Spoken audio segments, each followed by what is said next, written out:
So this is a fundamental right chapter again. और मैं part भूल गया हूँ कौन सा पार्ट है बिकॉज इतना सारा वीडियोस हम लोगों ने अपलोड किया है, उसमें लिखा हुआ रहेगा। और आज हम लोग लेकिन एक तो बहुत ही इंटरेस्टिंग चीज पढ़ने वाले, directive principles of state policy. ये चैप्टर जो है बहुत इंपॉर्टेंट है। और मैं चाहता हूं कि आप लोग इसको समझें बहुत अच्छा से, all the political science students. Plus fundamental duties के बारे में भी हम लोग इसमें बात करेंगे, which is also very important. और मेरे पास एक सरप्राइज है तुम लोग के लिए which I am going to show you. Okay, तो सबसे पहले बात करते हैं directive principles of state policy का मतलब क्या होता है। The makers of a constitution knew excuse me that independent India was going to face many challenge. मैंने जानता पूरा वर्ल्ड के लिए एक तो बहुत बड़ा मिस्ट्री है कि इंडिया चलता कैसे है। माने इतना सारा रिलीजन, इतना सारा लैंग्वेजेस, इतना क्या नाम है, अलग अलग माने लोग, इतना डिफरेंट लोग है, इतना डिफरेंशिएशन है, फिर भी चलता कैसे है। I mean it's a very big issue. Yes reason, I can't hear you, mic is off. मैं बोला वेरियस डाइवर्सिटीज। वेरी डाइवर बोलते हैं ना, यूनिटी एंड डाइवर्सिटी बोलते हैं, तो पूरा दुनिया अमेज्ड है। Foremost among these was the challenge to bring equality and well-being of citizens। तो जब कॉन्स्टिट्यूशन बन रहा था तो सबने सोचा लिख तो देंगे पर होगा कैसे, है ना। ये एक बहुत बड़ा बात, लिख तो आप कुछ भी दीजिए, है ना। लिख तो हम लोग कुछ भी देते हैं, मयंक सर भी लिख देते हैं प्लीज स्टडी, पढ़ता कौन है। मॉरल साइंस तो तुम लोग को बचपन से सिखा रहा है, पर फॉलो कहाँ कर रहा है कि नहीं। तो कॉन्स्टिट्यूशन लिख तो देंगे पर फॉलो कैसे करें। They also thought that certain policy direction was required for handling this problems।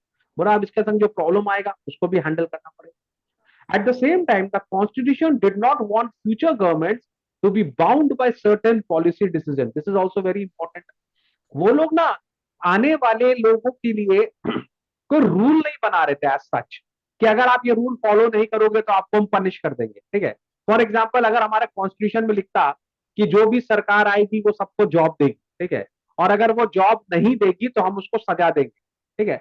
अगर इमेजिन करो इस तरह का कोई ऐसा क्लॉज होता तो कोई तो काम करने के लिए आगे ही नहीं आता। उसको लगता कि अगर भैया जॉब नहीं देना एक तो बहुत बड़ा इशू है, और अगर जॉब नहीं देंगे तो सजा मिल जाएगा, तो कोई सरकार में आता ही नहीं, ठीक है।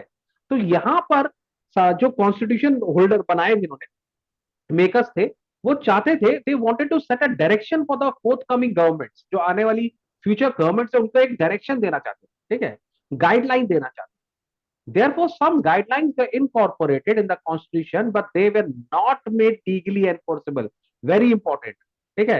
Let us discuss this। तुम लोग को क्या लगता है, लीगली एनफोर्सेबल होना चाहिए था कि नहीं होना होना चाहिए। चाहिए? उसमें प्रॉब्लम होगा, कैसे बताओ।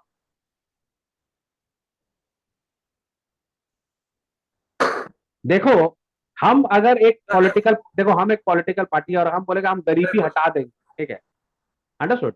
So do you think it is very easy to just abolish all the what do you say kind of poverty from India? It is not। it is not, माने आप इरेडिकेट कर ही नहीं सकते, पॉवर्टी को eradicate करना इतना आसान नहीं है। अगर आप किसी को प्रॉमिस करेंगे सबको एम्प्लॉयमेंट देंगे, तुम लोग दोनों का वीडियो गायब हो गया, क्या हो गया भाई।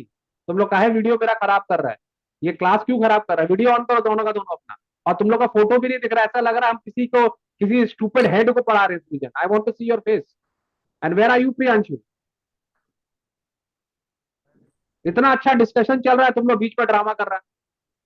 हमको पता है दुर्गा पूजा है, बंगाली लोग का है, पर थोड़ा सा आधा घंटा का क्लास कर लो, उसके बाद जाएंगे हम लोग संग में, नाचेंगे गाएंगे, क्या टेंशन ले रहा है।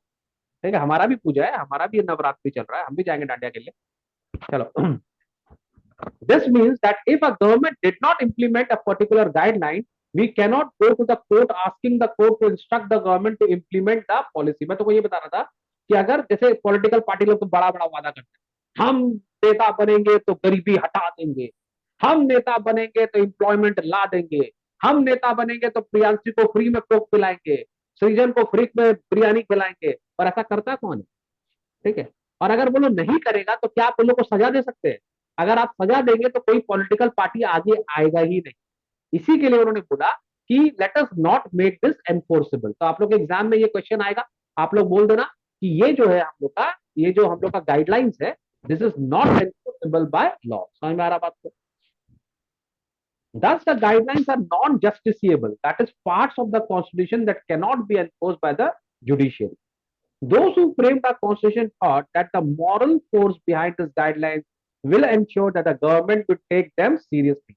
उनको क्या लगा कि अगर पॉलिटिकल पार्टी लोग चिल्लाएगी कि हम सबको एम्प्लॉयमेंट देंगे, अगर वो एम्प्लॉयमेंट नहीं दे पाई तो नेक्स्ट इलेक्शन में हार जाएगा वो लोग। Basically they are not able to perform. ठीक है, जो हमारी जितनी भी जनता है वो तो थोड़ी सी एजुकेटेड है ना।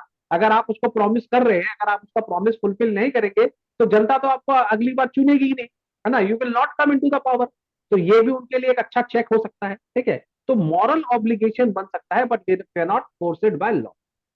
Besides these, they expected that the people would also hold the government responsible for implementing these directives. So, a separate list of policy guidelines is included in the Constitution. The list of these guidelines is called Directive Principles of State Policy. तो हमारे constitution का एक chapter है जिसमें clearly लिखा है कि आपके कौन कौन से डायरेक्टिव प्रिंसिपल्स होने चाहिए। ठीक है, the chapter on directive principle list mainly three things. ठीक है, the goal and objective that we as a society should adopt. तीन चीज क्लियरली लिखा डायरेक्टिव प्रिंसिपल में कि हमको कैसा सोसाइटी बनाना है। What kind of society will India be in future. Certain rights that individuals should enjoy apart from the fundamental right. मतलब fundamental rights के अलावा हमारे पास और कौन कौन से राइट्स हैं। Certain policies that the government should adopt. कुछ पॉलिसी जो गवर्नमेंट को अडॉप्ट करनी चाहिए for the betterment of India. ठीक है, you may get some idea of vision of the makers of a constitution by looking at some of the directive principles shown below. जब आप directive principles को थोड़ा सा पढ़ोगे तो आपको ये समझ में आएगा, you can actually have a piece of their mind कि उनके दिमाग में क्या चल रहा था। ठीक है, for example, the government from time to time try to give effect to some directive principle of the state policy. They pass several zamindari abolition bills, nationalized banks, enacted numerous factory laws, fixed minimum wages, cottage and small industries were promoted, and provisions for reservation of the upliftment of scheduled caste and scheduled tribes were made। ठीक है, तो ये कुछ चीज हम लोग ने करने की कोशिश की। सबसे पहले तुमको पता है जमींदारी के ऊपर हम लोगों ने काफी काम किया। ठीक है, अबॉलिशन ऑफ जमींदारी सिस्टम हम लोगों ने पढ़ा भी है। लेकिन तुमको लगता है जमींदार लोग से जब आप जमीन छीन रहे हो तो उनको अच्छा लग रहा हो। फॉर एग्जाम्पल, सृजन बहुत बड़ा जमींदार था। ठीक है, इसके पास बहुत बड़ा एकड़ में जमीन था। सरकार बोली नहीं ये आपका नहीं है, हमारा है। तो सृजन को अच्छा लगेगा कि उनके दादाजी का पापा का टाइप का जमीन, भाई मेरा प्रॉपर्टी ना, कोई तुमसे एक पेंसिल नहीं देगा। अगर तुमसे कोई पेंसिल ले लेगा तो तुम चिढ़ जाएगा, मेरा पेंसिल वापस दो। तुमसे पूरा का पूरा जमीन ले रहा है, obviously there will be fight. Nationalise bank, तुमको पता है पहले जो बहुत बड़े बड़े लोग थे ना वो लोग ही बैंक थे। माने उनका प्राइवेट काम था, वो लोग मनी लेंडिंग। अभी भी तो देखिएगा बहुत सारा प्राइवेट फाइनेंशियल इंस्टीट्यूशन है। ठीक है, लेकिन नेशनलाइज बैंक का मतलब ये हो गया किसी एक का पैसा नहीं है, पैसा देश का है। तो जब जो अमीर लोग का बैंक को आप नेशनलाइज करेंगे उनको भी तकलीफ हुआ होगा। ठीक है, ये तो तुमको पता ही है। रिजर्वेशन तुम लोग को पता है, बहुत जन रिजर्वेशन के ऊपर बात करते हैं, मैंने बहुत बार एक्सप्लेन भी किया है why it is important and where it should stop. एक वीडियो में मैं तो बोला है रिजर्वेशन कब रुकना चाहिए। ठीक है, और उसको रुकने के लिए क्या है कि हम लोगों को खुद ही इनिशिएटिव लेना पड़ेगा। People of India will have to decide कि कब हम लोग को और सपोर्ट नहीं चाहिए, अब हम लोग अपने पैरों पे खड़े हो गए। Same with the subsidies also मैं बात करता हूँ ना, कि जब तक हम लोग खुद नहीं चाहेंगे देश को सपोर्ट करना तो सब माने, अगर हम देश से लेते ही रहेंगे ना, माने अगर हमारा मेंटेलिटी हमेशा लेने का ही होगा ना, तो हमारा देश कैसे तरक्की करेगा। और हमको पता नहीं इंडिया में ये लेने का मेंटेलिटी बहुत ज्यादा आ गया है। माने सब चीज ले लो, दो कुछ मत, खाली लो लो। फ्री का क्या मिल रहा है, फ्री का क्या मिल रहा है ना? कुछ भी मिल रहा है है ना। टीचर लोग से फ्री का वीडियोस मिल रहा है तो बहुत अच्छा है। टीचर फीस मांग लेगा तो टीचर बुरा हो गया है कि नहीं। लेकिन ये आदमी को सोचना चाहिए कि अगर हमको कुछ वर्थ मिल रहा है, यू हैव चॉइसेस ना, तो अपने आप आगे बढ़ के देना चाहिए कि नहीं सर। जैसे अभी देखो, हाँ, मैं इनडायरेक्टली मजा ले लेता हूँ, मैं बीच में जो बोल देता हूँ कि यूट्यूब में एक तो आया सुपर थैंक्स। ठीक है, सुपर थैंक्स में क्या होता है कि अगर आपको सर का कोई वीडियो अच्छा लगा तो आप सर को कुछ रुपया सुपर थैंक्स के हिसाब से एज अ गिफ्ट आप सबको दे सकते हो। तुमको पता है आज तक मैंने कितना रुपया कमाया सुपर थैंक्स में। I have around 700 videos. ठीक है, 700 वीडियोस मैंने फ्री में अपलोड किया है। And you know about how many amount I have got through super thanks in it from India. गेस करो कितना मिला होगा।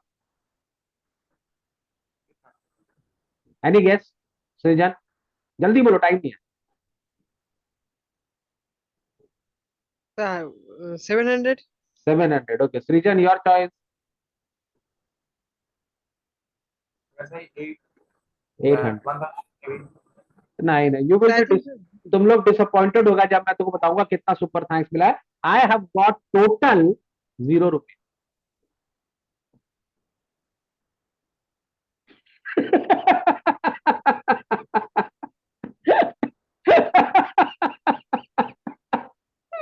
पूरा इंडिया ने 700 वीडियो का सुपर थैंक्स दिया है, 0.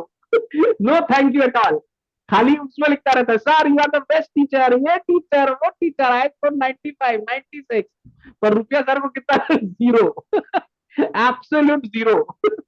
So this is what we have become of late. चलो खैर, एनीवे कोई बात नहीं, बच्चे मेरे ही.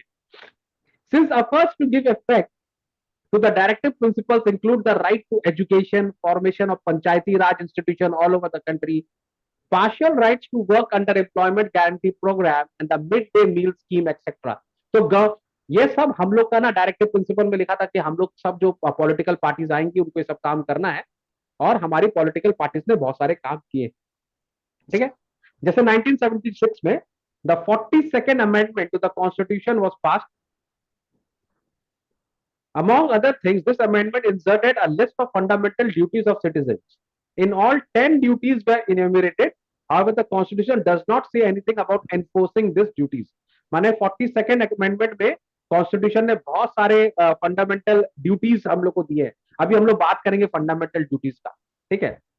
All citizens must abide by the Constitution, defend our country, promote harmony among all citizens, protect the environment. देखो, मैं तुम लोग को ना कुछ दिखाना चाहता हूँ, ये मैं आप लोग को सबको दिखाना चाहता हूँ, और मैं चाहता हूँ कि आप लोग सब इसको बहुत ध्यान से देखें और समझे. ठीक है. Are you ready for it? Yes sir. Yes. Okay. देखो, ये ना हम लोग fundamental rights fundamental rights fundamental rights करते रहते हैं. ठीक है. कुछ फंडामेंटल ड्यूटीज भी है हमारी, खास करके 11. These are 11 fundamental duties which we all should follow. ठीक है. मैंने इसका फर्स्ट फोर का एक कोड बनाया, राइज. ठीक है. वी शुड एक्चुअली राइज, है ना. हम लोग को राइज करना पड़ेगा. ऑल इंडियन, खास करके ऑल पॉलिटिकल साइंस स्टूडेंट, आप लोग राइज करो. ठीक है. और ये राइज मैंने इसके लिए कराया क्योंकि ये 4 बहुत ही फंडामेंटल ड्यूटीज है जो आप लोग अब भूलेंगे नहीं. ठीक है. प्रॉमिस मी कि ये राइज आप भूलोगे नहीं. ठीक है. This is rise of the Indian students. Okay. Can you remember this with me? ठीक है. Take a vow of it. ठीक है. राइज, पहला 4 फंडामेंटल ड्यूटीज कोड है राइज, RISE. सबसे पहले आर. आर से क्या है? Respect for national flag and national anthem. तो ये अपना फंडामेंटल ड्यूटी है. करेंगे कि नहीं करेंगे? पक्का? प्रॉमिस? करते हैं. Good answer. ठीक है. तो आर से क्या है? Respect. Respect of national flag and national anthem. ठीक है. फिर आ जाते हैं I. Ideals. Ideals of freedom struggle. ये बहुत इंपॉर्टेंट है, याद रखना. हमारे फोर फादर्स हमारे लिए लड़े हैं. ठीक है. तो इससे पहले आप किसी को क्रिटिसाइज करें या किसी के बारे में गलत बोले, ये इससे पहले आप याद रखो कि हमारे स्ट्रगल बहुत मुश्किल हुआ, तो उनके आइडियल्स हमको नहीं भूलने हैं. ठीक है. तो नंबर 2 क्या? RII से ideals of the freedom struggle हम हमेशा याद रखेंगे. ठीक है. Number 3 S, protect sovereignty and integrity of India. ठीक है. इंडिया की सॉवरेनिटी के ऊपर कोई अटैक नहीं कर सकता. ठीक है. याद रहेगा सबको. और हमारी इंटेग्रिटी को कोई तोड़ नहीं सकता. अभी मैं एक तो पता नहीं, आज ही एक लड़के ने मेरे को वो भेजा, एक तो कोई, तुम लोग क्या बोलता है उसको, कोई क्या बोलता है तुम लोग उसको, जो वीडियो भेजते हैं उसको? Memes. हाँ, मीम्स टाइप का कुछ भेजा है. उसमें एक अमेरिकन लेडी थी, वो कुछ Shorts. शॉर्ट्स, हाँ शॉर्ट्स काइंड ऑफ, कोई अमेरिकन लेडी थी. अमेरिकन लोगों को लगता है ना हम कुछ भी बोल सकते हैं इंडिया के बारे में. ठीक है. तो वो चिल्लाने लगी, क्या क्या इंडिया में हो रहा है, ये हो रहा है, वो हो रहा है.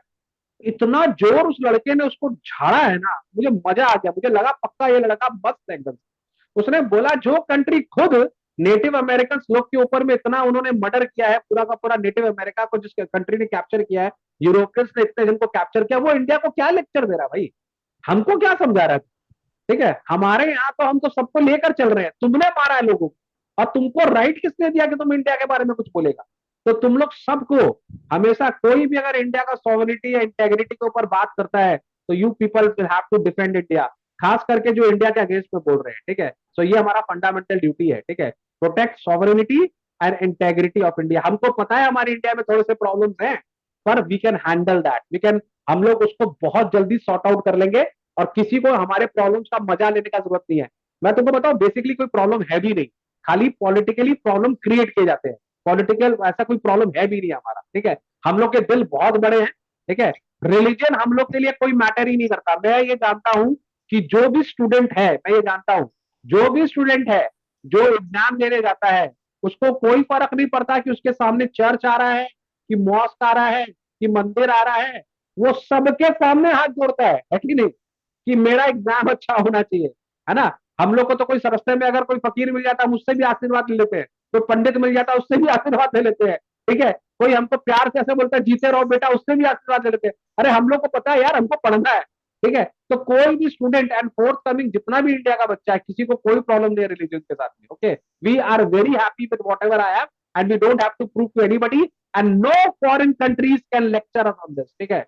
तो protect sovereignty and integrity of India, समझ में आ गया। और नंबर 4 पॉइंट मैं तुम लोग को जो बता रहा हूं राइज में है, दैट इज ई, जो यहाँ पर नहीं है।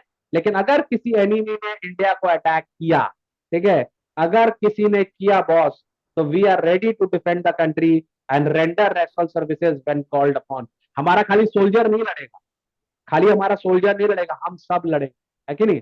तो ये 4 फंडामेंटल ड्यूटीज तो आपको याद रखनी पड़ेगी। राइस, RISC, आर से रिस्पेक्ट फॉर द, क्या नाम है अपना, respect for the national flag and national anthem, ठीक है। आई से ideal to the freedom struggle, फिर उससे एस से sovereignty and integrity of India, और ई से एनिमी अटैक, ठीक है। तो हम पे कोई अटैक नहीं कर सकता बॉस, समझ में आ गया। उसके अलावा भी बहुत सारे हमारे फंडामेंटल ड्यूटीज है, जैसे common brotherhood, composite culture, preserve natural environment, develop scientific temper, ये बहुत इंपॉर्टेंट है। वी नीड टू स्टडी, याद रखना। अगर India, yes Priyanshu tell me. Sir मेरे 3 क्वेश्चंस है।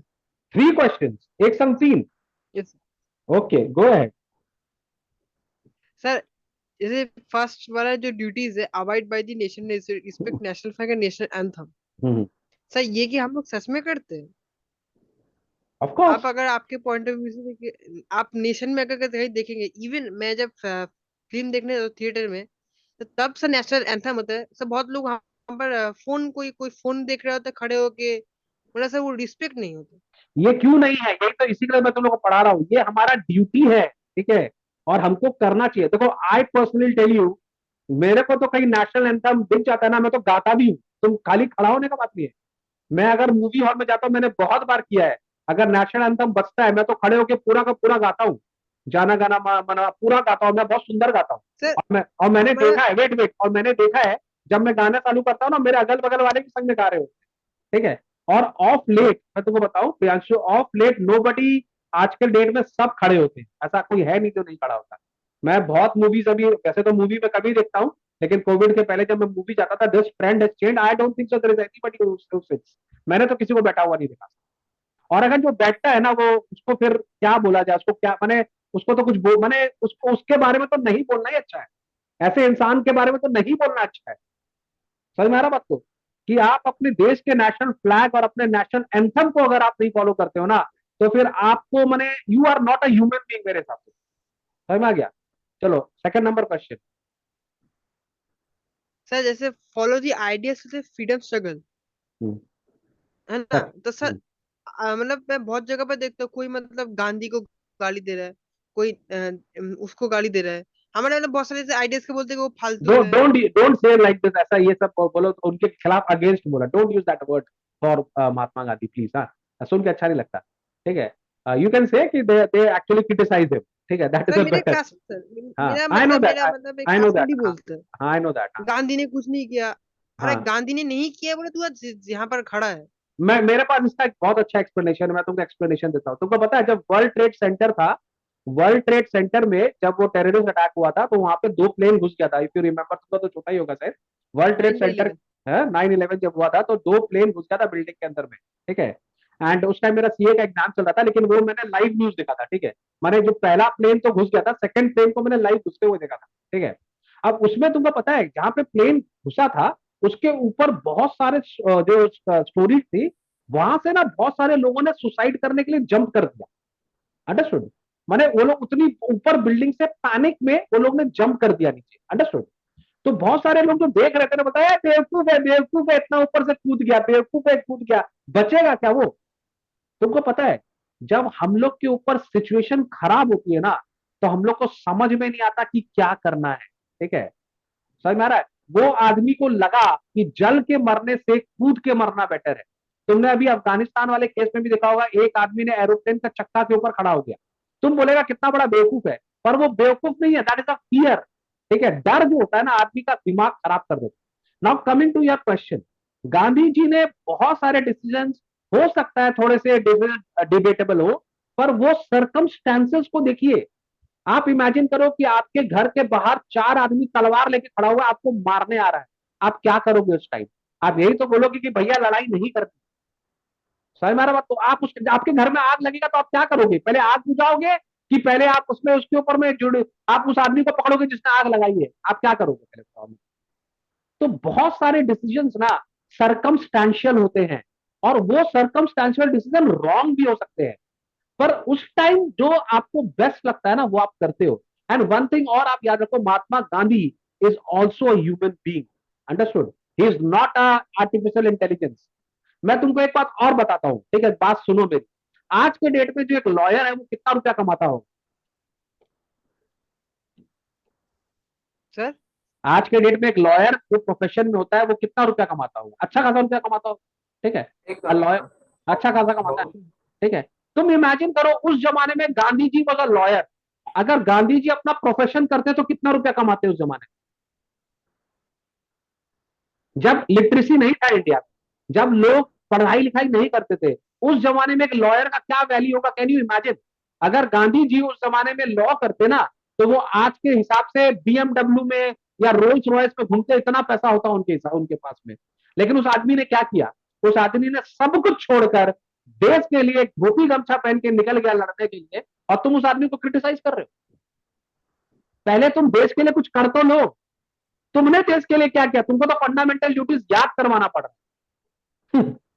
मैं तुमको बोलता हूँ 700 वीडियोस है एक सर का, और खाली ये मैं अपने लिए नहीं बोल रहा हूँ, मैंने बहुत सारे यूट्यूबर्स को देखा है, बहुत सारे टीचर्स को देखा है जो अपने वीडियोस फ्री में डालते हैं, उनको एक सुपर थैंक्स भी नहीं आता। तुमको उस टीचर को तुम बोलेगा सर पैसा मांग रहा, पैसा मांग रहा। सर पैसा नहीं मांग रहा है, सर को पैसा का जरूरत नहीं है। सर खाली तुम लोग की आंखें खोल रहा है कि तुम लोग क्या करते हो रिटर्न। ना तुम बोलेगा, बहुत जन बोलेगा सर आप वीडियो इसलिए डालते तो कि यूट्यूब में फेमस हो गए। अरे यूट्यूब में फेमस हो या नहीं हो तो बात का बात है, वीडियो तो जा रहा है ना, लोग पढ़ तो रहे, कितने जन की ट्यूशन फीस बच रही है।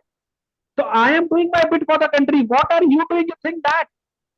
हर आदमी अगर दूसरे को ही क्वेश्चन करेगा, अपने आप को जस्टिफाई नहीं कर, तुम क्या कर रहे हो देश के लिए, तो देखो तुमने क्या किया देश के लिए, है कि नहीं? पहले तुम उतना करो देश के लिए, फिर तुम कंपेयर करोगे तो जस्टिफाइबल लगता है। आपने कुछ किया है नहीं, खाली जजमेंट पास करना सीख गए हो। ये हमको ना इंडिया से हटाना है। ये मेरे को बहुत इरिटेटिंग लगता है ये चीज, कि हम कुछ करते नहीं है पर दूसरा कुछ करता है उसके ऊपर जजमेंट पास करता है। This is very bad, understood? चलो क्वेश्चन नंबर 3 प्रियांशु। सर जैसे डिफेंड द कंट्री, सॉरी मतलब protect the sovereignty and integrity of India.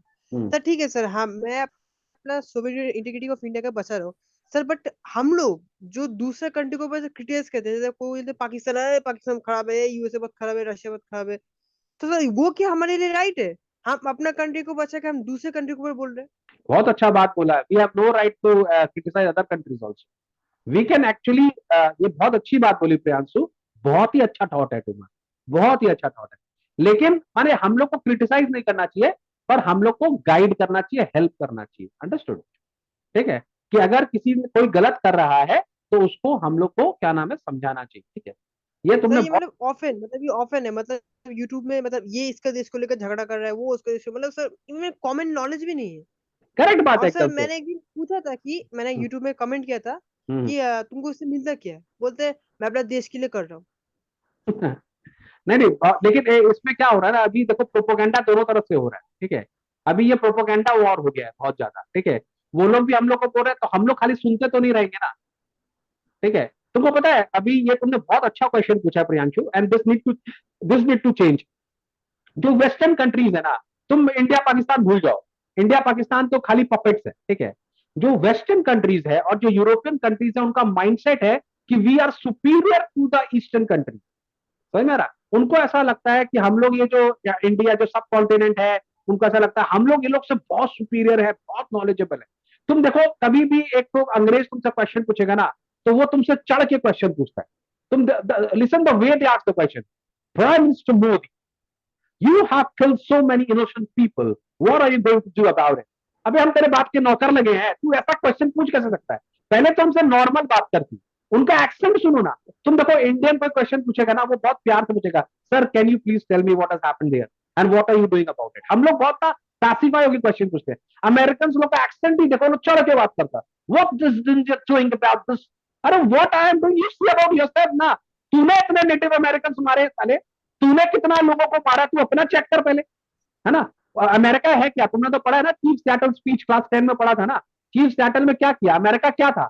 America was ये जो अमेरिका जो है, it little bit of place जो है वो ब्रिटिशर्स ने कैप्चर किया, ठीक है।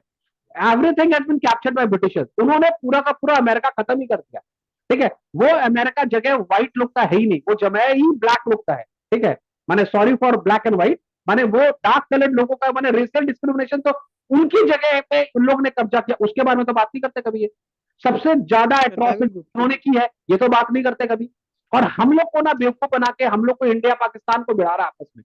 अरे ये तो हम लोग की भी इज्जत नहीं करते, इंडियंस की भी नहीं करते और पाकिस्तानी की भी नहीं करते। And Pakistani should be proud कि there is a Indian today जो इनको आईना दिखा रहा है, जो इनको जवाब दे रहा है, that is Jaishankar ji.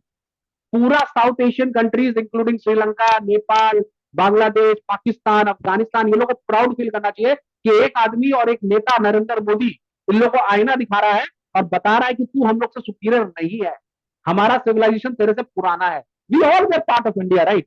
Pakistan was India, है ना। We all were the same group ना, हम लोग तो एक ही हैं। बांग्लादेश इज इंडिया या वॉज इंडिया, ठीक है।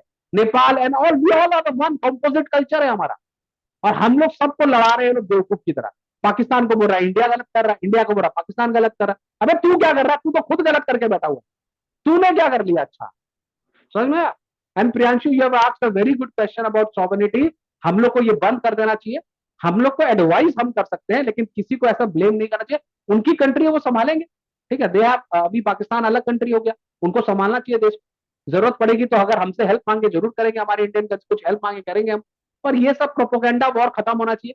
लोगों को समझ में आना चाहिए कि हम लोग पपेट्स हैं, हम लोग को बेवकूफ बनाया जा रहा और कुछ भी नहीं।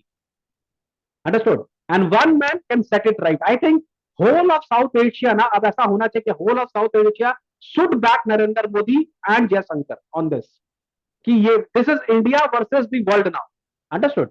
और यूएन में भी हम बोल रहे हैं ना, there is only one country in the whole world जो यूनाइटेड नेशन में सबसे पावरफुल होना चाहिए, दैट इज इंडिया, ठीक है। इंडिया को भी और काम करना पड़ेगा। इसके बाद देखो यहाँ पे तो साइंटिफिक, हम लोग को साइंस में और तरक्की करना पड़ेगा।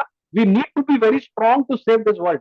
आई कैन टेल यू, इंडिया अगर इस दुनिया में नहीं रहा ना, तो ये पूरा दुनिया खत्म हो जाएगा। The only country which can save this world, and I am telling this on record, आप रिकॉर्ड कर लो, लिख लो, the only country which can save this world is India, and for that India needs to be very powerful. समझ में आ रहा बात? तो और अगर उसको पावरफुल बनाना है तो तुम लोग की बहुत जरूरत है बच्चों, क्योंकि तुम लोग को ही आगे चल के जो साइंस के बच्चे हैं वो ही हम लोग को और पावरफुल बना सकते हैं। साइंटिफिक टेम्पर हमारा होना चाहिए। और तुम लोग जो पॉलिटिकल साइंस के बच्चे लोग हो, तुम लोग को कॉन्स्टिट्यूशन पे बिलीव करना चाहिए। And again I am telling you, और तुम लोग चाहो तो इसका मीम बना दो, रख दो। और मैं बोलता हूं, अगर इस दुनिया को बचाना है तो India need to be the most powerful country of the world. ऐसा होना चाहिए कि इंडिया अगर बोले लड़ाई नहीं होगा तो नहीं होगा। ये यूनाइटेड नेशन जैसा नहीं है, ये लोग तो लड़ाई रोक ही नहीं पाता है। काहे का यूनाइटेड नेशन? ये लोग रोक पा रहा कोई फाइट? कोई भी कंट्री का लड़ाई ये लोग रोक नहीं पाता है। चाइना जिसको धमकी दे रहा है, ठीक है, वहां पे रशिया और उसका वॉर हो रहा है, कभी अजरबैजान का वॉर हो रहा है, कभी इसराइल पैलेस्टीन का वॉर। क्या कर रहा है यूनाइटेड नेशन? क्या कर रहा है यूनाइटेड नेशन? किसके लिए बनाया था यूनाइटेड? कोई हिम्मत ही नहीं है उन लोग करने। और आज के डेट में सिर्फ एक आदमी है, Narendra Modi. And believe me, if he comes into power ना, वो बोलेगा वॉर नहीं होगा तो वॉर नहीं होगा। ही सेड टू रशिया को, पुतिन को बोला ना जाके उसने, this is not the time to war. खाली इंडियन ने बोला, किसी में हिम्मत नहीं है बोलने का। उसने जाके उसके सामने बैठ के बोला, this is not the time to war. किसी में हिम्मत है? तो तुम लोग का, हाँ, अरे नेताजी तो थे महान। अभी हम करंट सिनेरियो का बात कर रहे हैं। नेताजी के टाइम में पुतिन थोड़ी था। तो हिटलर तो था ना, हिटलर को डायरेक्ट जाके बोला था रशिया को ऊपर अटैक मत करो। अरे नेताजी तो भैया, माने ही इज अनदर लेवल। माने उनका तो कोई कंपैरिजन ही नहीं है। ही तो ही मैंने I am a big fan of it, he is iron man. Netaji is Netaji, there can nobody be like Netaji, understood? अरे हमारा बांगाले गौरव একটা আছে সৌরভ, উনি আছে गौरव, আছে ना? तो नेताजी इज नेताजी, वो तो भैया डूड है नहीं समझा, वो तो भैया अलग लेवल है। कभी उनके बारे में बात होगा तो तुमको बताएंगा। I I love him, I love the guy. अगर आदमी हो तो नेताजी जैसा हो, वरना ना हो। खैर anyway, you got all your answers. तो बहुत अच्छा डिस्कशन हुआ इस क्लास में, मजा आया आपको, और I am very happy Priyanshu that you asked this question. देखो पॉलिटिकल साइंस के क्लास में बहुत से बच्चे बोलते हैं कि सर आप बहुत बातें करते हैं, डिबेट करते हैं, आप पढ़ाते, मैंने चैप्टर्स हम लोग आस्ते आस्ते पढ़ते हैं, लेकिन ये डिबेट ही तो करना है। पॉलिटिकल साइंस का मतलब ही होता है कि आप लोग का कॉन्शियस बढ़े। मैं आके आप लोग को रीड करा के चला जाऊंगा चैप्टर से, फायदा ही क्या हो, है ना? आपको चाहिए कि आप चीजों को समझे। ओके, तो देखो कुछ फंडामेंटल ड्यूटीज और हम लोग डिस्कस कर लेते हैं। ब्रदरहुड होना चाहिए, हम लोग को अपना कल्चर को भैया प्रोटेक्ट करना है। हमारा culture is going to dogs, है ना? ये सब आजकल तुम देखो किस तरह की भाषा यूज करते हैं, टीचर्स का रिस्पेक्ट नहीं है, ठीक है? कितना गंदा गंदा आजकल मैं देखता हूँ यूट्यूब में, पता नहीं क्या गाली गलौज चल रहा है। This is not our culture भाई, हमको नहीं चाहिए American culture. I don't need that effort, ठीक है? हमारे गाने ये सब में हमको नहीं चाहिए वो सब। We our culture is very pious, हमारा कल्चर तुमसे बहुत सुपीरियर है। We don't need to copy anybody, ठीक है? एक और बात है इंपॉर्टेंट, जैसे मैं तुमको बताऊं, साइंटिफिक टेम्पर होना बहुत जरूरी है। I request and I actually want to give my best of luck to all the students who are studying science. और मैं उनको बोलना चाहता हूँ, आप साइंस पढ़े, आप बहुत पैसा कमाएं, अच्छा तरक्की करें, पर देश के लिए भी कुछ करें, ठीक है? आप you people we need you, ठीक है? We need to make India very strong and we need students who have this scientific temper, okay? अच्छा देखो नंबर 9 वाला point, safeguard public property. भैया आप पब्लिक प्रॉपर्टी नहीं तोड़ सकते, आप गाड़ी में आग नहीं लगा सकते, दिस इज नॉन कॉन्स्टिट्यूशन, ये समझो, ठीक है? आपको प्रोटेक्ट प्रोटेस्ट करना है, there are lot of ways of protesting, right? ये आप हमारी प्रॉपर्टी क्यों जला रहे हो यार? This is no way of protesting. अगर कोई भी आपको भड़का रहा है, आपको बता रहा है कि ऐसे आग लगा दो, ये कर दो, कोई पॉलिटिकल साइंस का बच्चा, और आप लोग सबको बताइए, आप लोग को ये नहीं करना है, ये हमारा फंडामेंटल ड्यूटी नहीं है। अगर हम इस देश के नागरिक हैं तो हम देश की प्रॉपर्टी को खराब नहीं करेंगे, ठीक है? एक और ड्यूटी क्या है, स्ट्राइव फॉर एक्सेलेंस। इसका क्या मतलब होता है?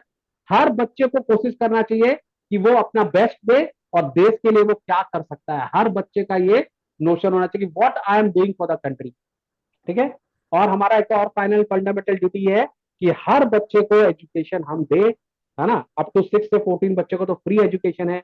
तो ये हम लोग सबको इसके ऊपर काम भी करना चाहिए कि सबको एजुकेशन देना है, सबको पढ़ाना है। इसी के लिए सर ने 700 वीडियो अपलोड कर दिए हैं, और यूट्यूब पे सारे फ्री है, जिसको देखना है देखो, डाउनलोड करो, सर का वीडियो शेयर भी करो, ठीक है ना? जिससे हम लोग के पास पैसा है, और हम लोग और बड़ा इंस्टीट्यूट बनाए, अपना एक तो बहुत बड़ा लाइब्रेरी बनाए, वो लाइब्रेरी सबके लिए फ्री कर दें, जिसको किताबें चाहिए वहां आके बैठे पढ़े। मेरा ये ड्रीम है भाई। कोई किताब खरीदना ही नहीं पड़े किसी को, हमारी लाइब्रेरी में इतनी किताबें हो, है कि नहीं? पर उसके लिए पैसा चाहिए, पैसा तो आएगा ही, जुगाड़ करने से खैर हो जाएगा, टेंशन लेने का कोई बात नहीं है।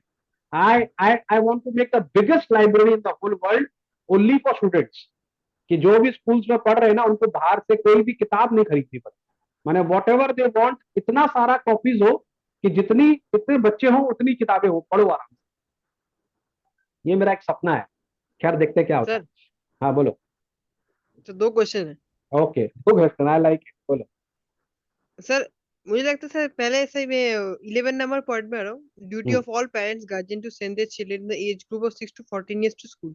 हम्म। सर ये जो आपने जैसे बोला कि हाँ लाइब्रेरी बनाना है आपको, तो सर ये स्कूल मतलब सर स्कूल भेजने से चिल्ड्रन का जो एजुकेशन है वो बढ़ेगा, ये कोई मतलब पॉइंट है?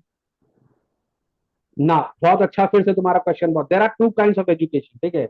वन एजुकेशन जो हमको डिग्री दिलाता है, ठीक है? और वन एजुकेशन वो होता है जो हमको घर पे मिलती है, ठीक है? समझ में आ हाँ रहा है? सर। देखो अकबर वॉज नॉट एजुकेटेड, ठीक है? माने उसके पास क्लास 10 का डिग्री नहीं था, 12 का डिग्री नहीं था, पर he was one of the most charismatic person, है ना? I really respect him. उसने इंडिया को बहुत आगे लेकर गया अकबर, ठीक है? But he was not educated, ठीक है? लेकिन उसका मतलब क्या है, कि वो बेवकूफ था? नहीं, बहुत अक्लमंद था, उसको पता था देश कैसे चलाना, okay? So there is one education which you get from the family which you are in, ठीक है? आपका फैमिली कल्चर से मिलता है। और एक एजुकेशन वो है जो आपको स्कूल में मिलता है, और वो भी बहुत जरूरी है ना। बिना डिग्री के, बिना किसी प्रोफेशनल क्वालिफिकेशन के आपको मैंने आप कुछ नहीं कर पाओगे। फॉर एग्जाम्पल, अगर आप स्कूल नहीं जाओगे तो आप केमिस्ट्री नहीं पढ़ पाओगे ना, फिजिक्स के लॉज नहीं पढ़ पाओगे, वो आपको घर में नहीं मिलेगा। सो ये एजुकेशन भी जरूरी है और घर वाला एजुकेशन भी जरूरी है। अंडरस्टूड? सर मेरा बात, and you can survive without either. लेकिन अगर आपके पास दोनों है तो इट इज वेरी गुड। समझ में आ गया बात? हम लोग का टाइम कम हो रहा है, वी विल रीजॉइन करेंगे, लेकिन जब तक तुम एक और क्वेश्चन पूछ सकते हो, पूछो। सर मैंने बोला था कि सर ये जो फंडामेंटल ड्यूटीज है, मतलब सर ये मतलब पूरा मतलब सब घर घर में लगा देना चाहिए। अरे आई होप सो, आई होप सो। देखो, I will talk about this in the next video, अगर ये बात हो जाए। मैं ये बात बोलना चाहता हूं कि जब तक हम लोग अपने देश को प्यार नहीं करें, हम लोग क्यों करना है यार? देश क्या है? देश को तो माने इंडिया को तो इंडियंस बनाएंगे ना, हम लोग को तो करना है। देश तो एक जगह है, एक लैंड है, लैंड के अंदर जान दे, नॉट मॉटल ना। हम लोग का फीलिंग होना चाहिए सब करने की। We should feel this and we should try and implement. Understood?